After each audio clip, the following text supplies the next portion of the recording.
ভাই কথা শুনেছেন না? কি বললাম প্রথমে, আবু জেহেল কিভাবে চালাকি করেছে, কিভাবে। একটু গরম পানি হবে আমার জন্য ভাই, যারা আছেন হাফিজ সাহেবরা, ঠান্ডা পানি, গলা বসে যাবে কালকে আগামীকাল। এই শীত হওয়ার পরে ডেইলি আপনার আমি সফর করি আপনার মালদা মুর্শিদাবাদ, কয়েকদিন আগে কলকাতা থেকে আসলাম, আর প্রচন্ড ঠান্ডা। এই ঠান্ডার কারণে আমরা সফর করি, সফর করতে গিয়ে গলা বসে যায়।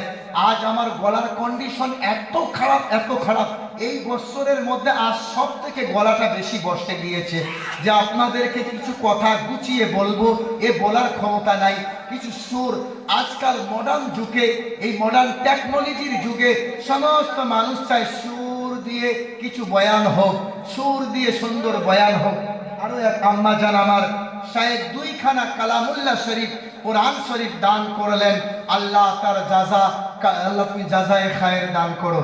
বন্ধুগণ, এই কোরআন শরীফের কথা বলতেছিলাম, স্বামী জয়ানন্দজির কথা। এই স্বামী জয়ানন্দজি তিনি মুসলমানকে ঘৃণা করতেন, কারণ মুসলমান মানে খারাপ, তিনি এটাই জানতেন। তো যখন মক্কার মধ্যে, মক্কা থেকে যখন প্লেনটা উঠে আপনার জেদ্দা থেকে যাচ্ছিলেন কানাডার দিকে, ওই হাজী সাহেবকে ওই সিট থেকে সরিয়ে দেওয়া হলো। হাজী সাহেব ওইখানে গিয়ে বসলেন।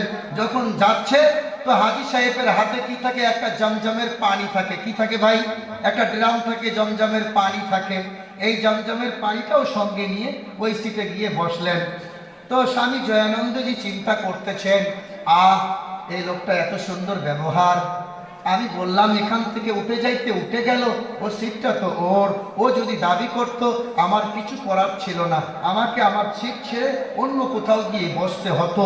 কিন্তু লোকটার এত সুন্দর আখলাক, এত সুন্দর চরিত্র ব্যবহার, এ গিয়ে